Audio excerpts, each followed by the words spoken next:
In this video, I'm going to discuss how to use GitHub projects to set up our project for this semester. So first, some definitions. A milestone is something that you want to deliver. It can have a date, and tasks and issues can be associated with milestones easily in GitHub projects. A milestone may correspond to many features, and each of those features may have an independent branch, so you might have several feature branches that play into one milestone. Now, at a more granular level, we have projects. Projects are how you will deliver those milestones, and projects can be associated with a sprint. So you could have one project per sprint if you wish to organize it that way.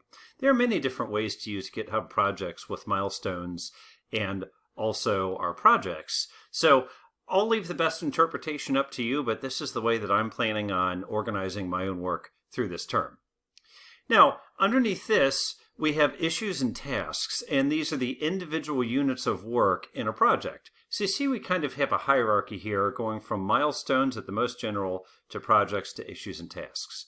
For our project, we'll have a milestone every 4 weeks, and then the sprints, I'll let you choose your own cadence, can be weekly, bi-weekly, or every 4 weeks. I'm going to do weekly sprints, in other words, one a week. In the past, a lot of project teams have done 4-week-long sprints that kind of correspond to the milestones, but actually with the projects, it might make more sense for your team to do 1-week sprints. Choose what's best. A few steps. First of all, what we'll want to do is have the product owner go through and create the milestone proposals and dates, and then talk those over with the team in grooming.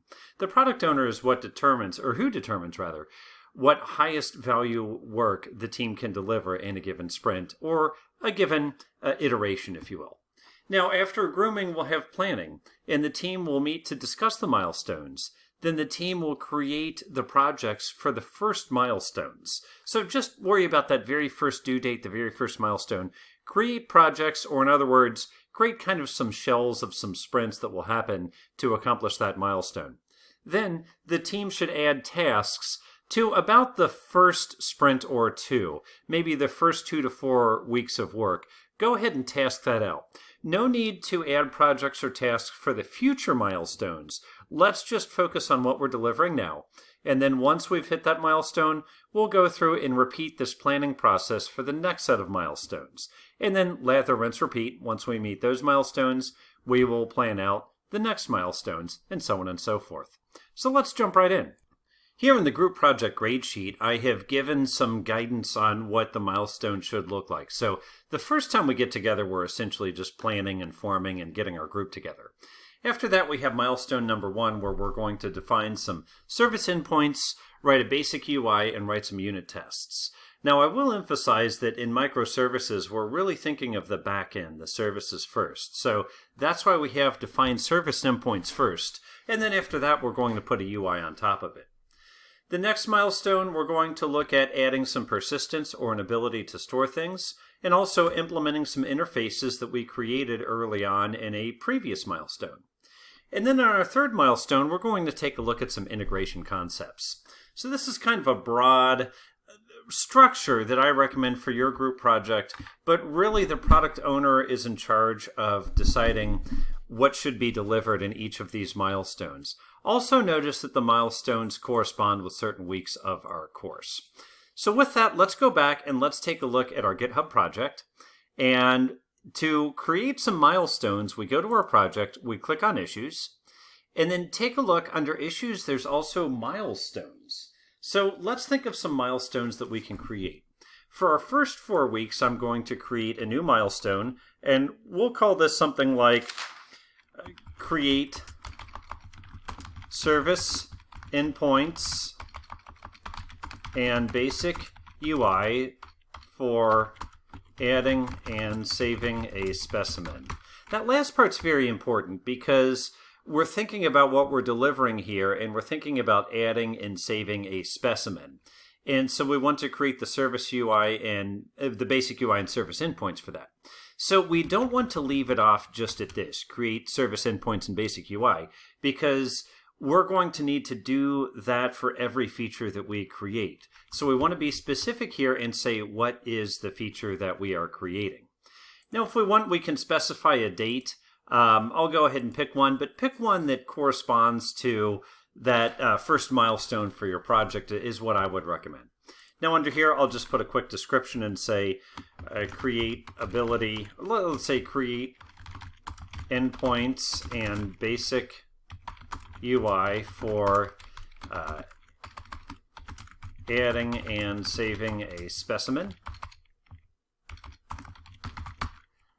We could add some more, but for the sake of time, I'll just keep it at that, and then we'll hit create milestone. So that will be our very first milestone. Now let's go ahead and think about the other milestones that we are going to go through and hit during this term. So I might have one that is persist specimens in database data store and show saved specimens. Okay, so this one, it means that we already have a user interface, but this time we're going to go through and we're going to look at what we were able to save. Store data specimens to database or data store. Could be cloud, could be SQL, could be NoSQL. We don't know just yet. These things that are in the future, we're not going to worry about the details just yet. We're just going to put a couple of notes to recall what we're doing. So store specimens, retrieve specimens,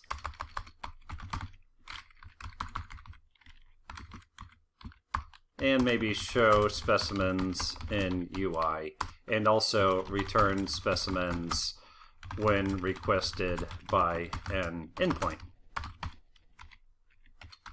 So that takes care of our next milestone. Now for our third iteration, I'm actually going to have two different milestones, and that's okay. We could have more than one milestone if we want per planning period. So for the third one, we'll say process images. We'll say upload, resize, and watermark, and store images generated by the user. Okay, and listen, we'll give this one, I'm not being terribly precise on dates here, just kind of roughing it out here. We can fix those later though. So process images is one milestone, but we might have another milestone, which is dashboard. So dashboard will show us how many images have been processed. Okay, so show us how many images have been processed successfully and how many are pending. Okay. Now, reason why I have two milestones for that final deliverable date is, it looks like I need to change that date, but that's okay. I'll take care of that after I finish this video. Reason why I have two milestones for that final deliverable is that they're two different pieces of software. One is the image processor and the other is a dashboard. So these are going to end up being two different deliverables, which is why I have two that are essentially due the same time, but they're still different milestones. And once again, that's okay. Okay, so I have essentially three different dates, milestone 1, milestone 2, and then two milestones for that third date.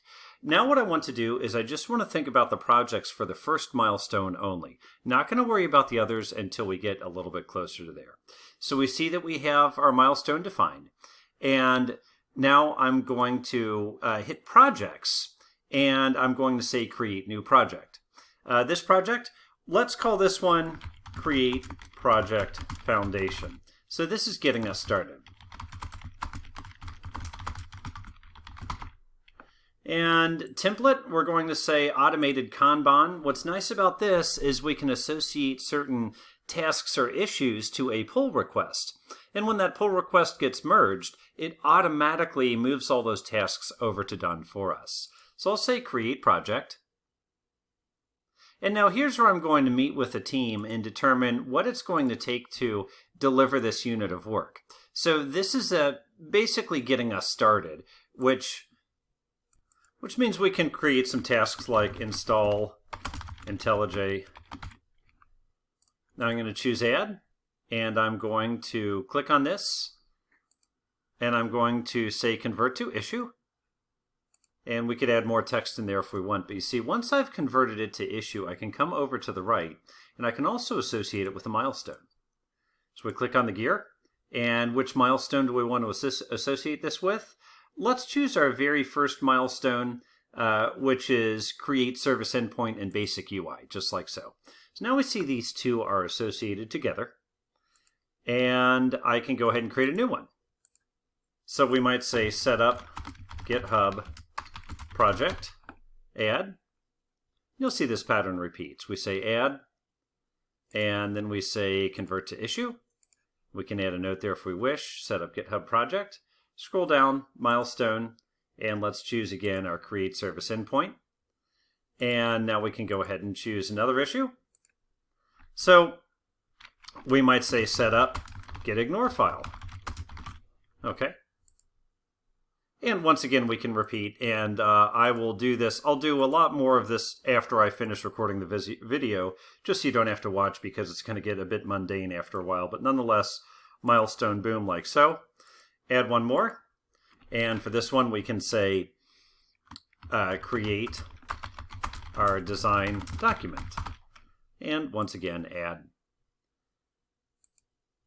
Convert to issue. Convert to issue. Let's choose our milestone.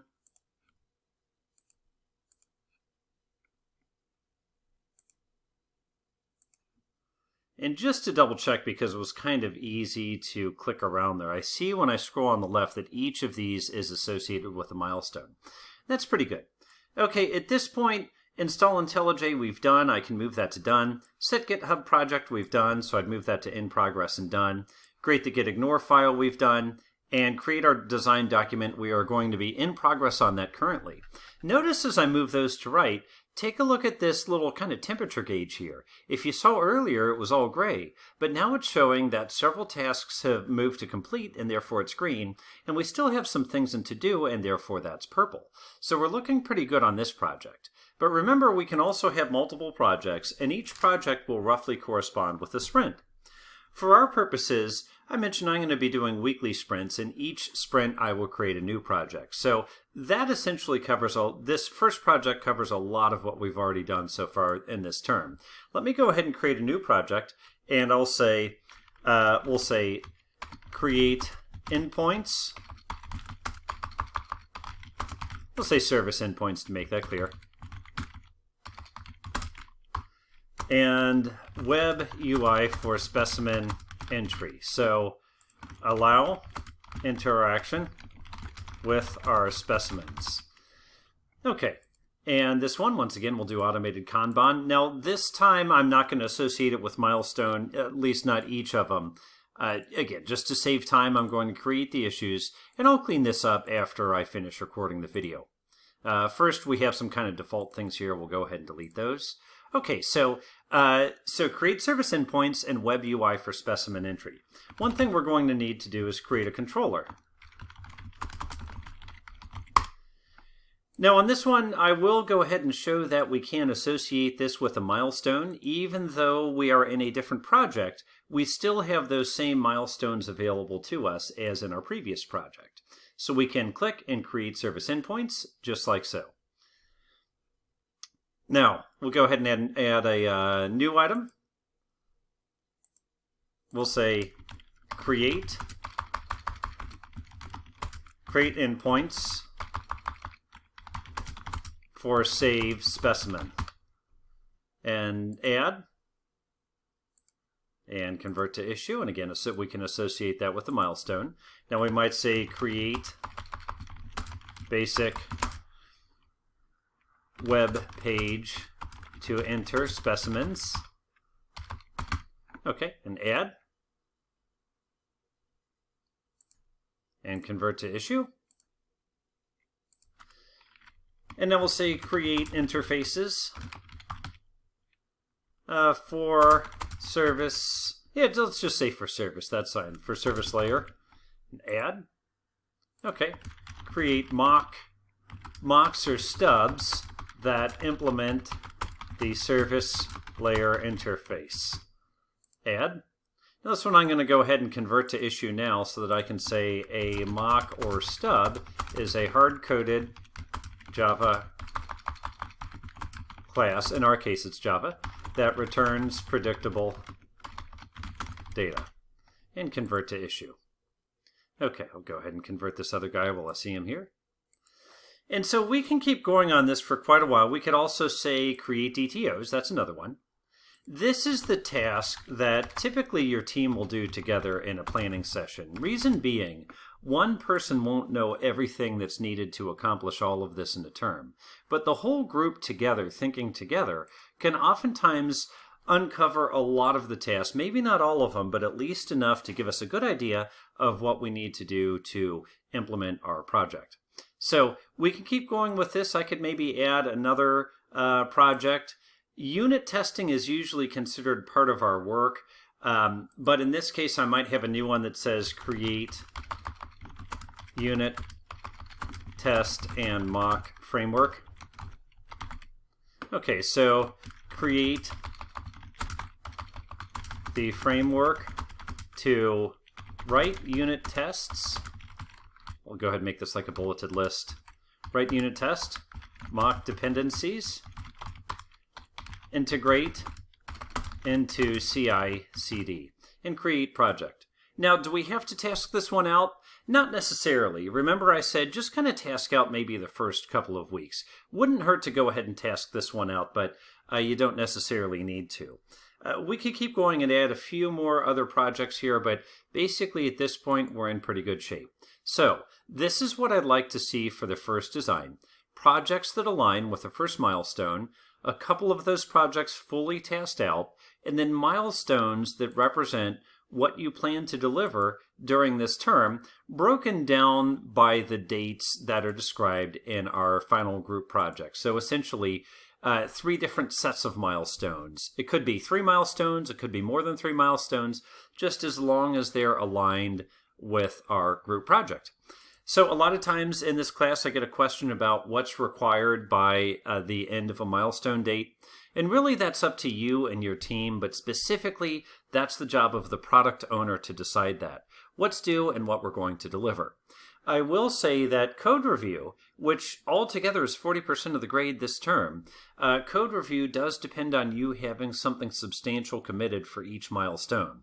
So don't think that you can save all the work towards the end. It's very important to get work committed for each milestone because that's an opportunity to get feedback and take corrective action on that feedback. If we have milestones throughout the term, you get feedback throughout the term. If we were to save everything and do it at the very end of the term, you would have to wait for the end of the term to get that feedback. And that's not something that we want to do. So let's go ahead and plan this out. I look forward to seeing what you have and naturally giving you a bit of feedback on it. Thank you.